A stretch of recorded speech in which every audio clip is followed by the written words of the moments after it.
আচ্ছা, আমরা যেটা পাচ্ছি তার উপরে ডিসিশন নিব আর কি। হ্যাঁ, এই ম্যানেজার সাহেব কে? আপনার মূল্য তালিকা কোথায় ভাই? হ্যাঁ, মূল্য তালিকা কোথায়? কেন ব্যবহার করছেন না? আসেন দেখি আপনি কোথায় রান্না বান্না করেন। কি সেম প্রাইস মানে কি? কিসের সেম? কার সেম?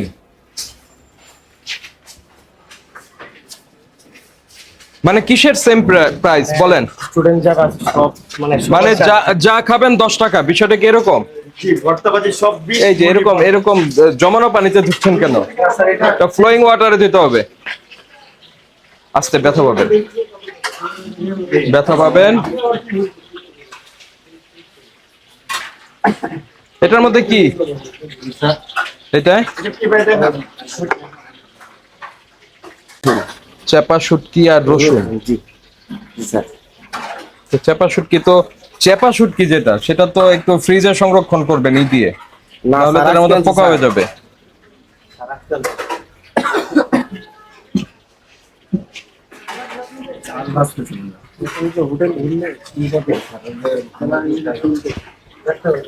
শুনেন, এগুলিতে ঢাকনা দিতে হবে। আচ্ছা, ঢাকনাটা দেখান তো, ঢাকনা কই আছে? এই যে বললেন ঢাকনা আছে, ঢাকনা দেখান আমাকে। এই ঢাকনা, এটা ঢাকনা। কি নাম আপনার? আইনাল হক। দেখেন, মিথ্যা কথা বলবেন না দয়া করে। আমি যেটা বলেছি ডিরেকশনটা নেন, আপনি ডিরেকশনটা নেন যে এটার আপনার এই ঢাকনা যখন রান্না শেষ হবে ঢাকনা দিয়ে রাখতে হবে। ঢাকনাগুলি অ্যাটলিস্ট এখানে থাকুক, না হলে আমি বুঝবো যে আপনি এখানে ব্যবহার করছেন। এখন ঢাকনা দিবেন। জিলাপি বানান।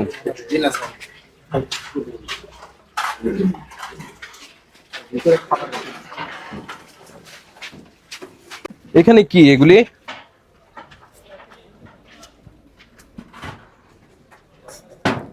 মানে ওই যে জিনিসপত্র কেটে রাখছেন নাকি? 20 টাকা এটা ক্যাম্পাসের, এটা আসলে সবকিছু সেম প্রাইসে চলতেছে, প্রায় 2 বছর যাবত চলতেছে এটা সেম। আর আমাদের যে মাছ আছে, মাছের সঙ্গে কি মাছি ফ্রি? না স্যার, এটা মাত্র হয়তো দিছে, এই যে সব ঢাকা আছে, মানে কাস্টমার আসতেছে তো আলগে দিতেছে, দেখতেছে এরকম আর কি। আচ্ছা শোনেন, আপনার যে কয়টা খাবারের আইটেম তার ওই কয়টা ঢাকনা তো নাই। স্যার আজকে আসলে আইটেম বেশি হয়ে গেছে, ভেঙে গেছে, ভেঙে গেছে। তো আপনি এখন কিনে নিয়ে আসেন। জি, আপনার আর কোনো লোক নাই? না, মানে লোক শর্ট আমাদের। লোক শর্ট? তাহলে দোকান বন্ধ রাখেন, দোকান বন্ধ রাখেন, আগে কিনে নিয়ে আসেন। আচ্ছা স্যার, এখনই কিনে নিয়ে আসছি। আপনার এটা খোলা আছে, এই জন্য আপনাকে 1 লক্ষ টাকা আমি ফাইন করব। কেমন লাগবে তাহলে? ভালো লাগবে? ভালো লাগবে না। জালির দাম কত? 100 শোনেন, আমার কাছে যেটা ইনফরমেশন এসছে সেটা হচ্ছে আপনি কখনোই ঢাকনা দেন না। যখন আপনি জানতে পেরেছেন যে এখানে ভোক্তা অধিকার এবং আপনার ড্যাফোডিল ইউনিভার্সিটি এবং পুলিশ সমন্বয়ে আমরা এখানে অভিযান করছি, তখন আপনারা ঢাকনা দেওয়া শুরু করেছেন। এবং সেটার কিছু প্রমাণ আমরা পেলাম যে আপনার যদি 5টা থাকে তা 5টা ঢাকনা থাকা উচিত। আর যেটি বলেছেন যে মূল্য তালিকা, যেহেতু আমার প্রাইস কম রাখি, আমি এই জন্য মূল্য তালিকা দিব না, বিষয়টি এমন কোনোভাবেই এই এই এই বক্তব্য গ্রহণযোগ্য নয়।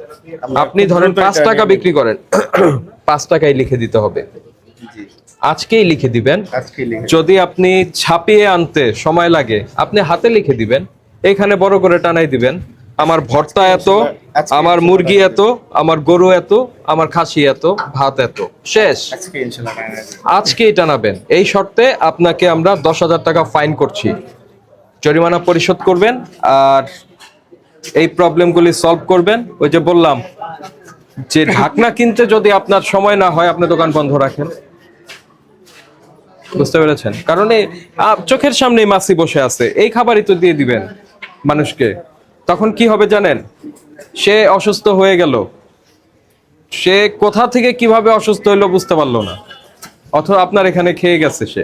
তো খাবারের নিরাপত্তা নিশ্চিত করবার দায়িত্ব আপনার। বুঝতে পেরেছেন? দ্রুত করেন, ঠিক আছে? আপনি কম নিচ্ছেন, আপনার মূল্য তালিকায় সেটা প্রমাণ করবে। আপনি আমরা আসলে বললেন যে আমি এত টাকা নেই, আমরা তো বিশ্বাস করবো না সেটা। খুব কম প্রাইস আসলে 10,000 টাকা একটু কম দিতে পারলে আমাদের জন্য সুবিধা হয়। আমি বুঝতে পেরেছি, ঠিক করে নিব। আমি বুঝতে পেরেছি। তাহলে যে 1 লক্ষ টাকা ফাইন করলে ভালো হতো। না একটু যদি বিবেচনা করতে আমি বিবেচনা করেই বলেছি আপনাকে, ঠিক আছে? আমরা যেটা ডিক্লেয়ার করেছি, তো মানে আসলে নিজে সামলাইতেছি নিজে। স্টুডেন্ট যদি আপনি হয়ে থাকেন তাহলে অন্য স্টুডেন্টদের দুঃখ আপনাকে বুঝতে হবে। স্যার ইনশাআল্লাহ বুঝতেছি স্যার। বুঝতেছেন? ঠিক করে নেব, সবকিছু ঠিক করে নেব ইনশাআল্লাহ। আজকে আমাদের মূল্য তালিকা দিয়ে দিব। আজকের মধ্যেই দিবেন, যাতে একজন স্টুডেন্ট এসে মূল্য তালিকা দেখে ডিসিশন নিতে পারে আমি কোনটা খাবো কোনটা খাবো না।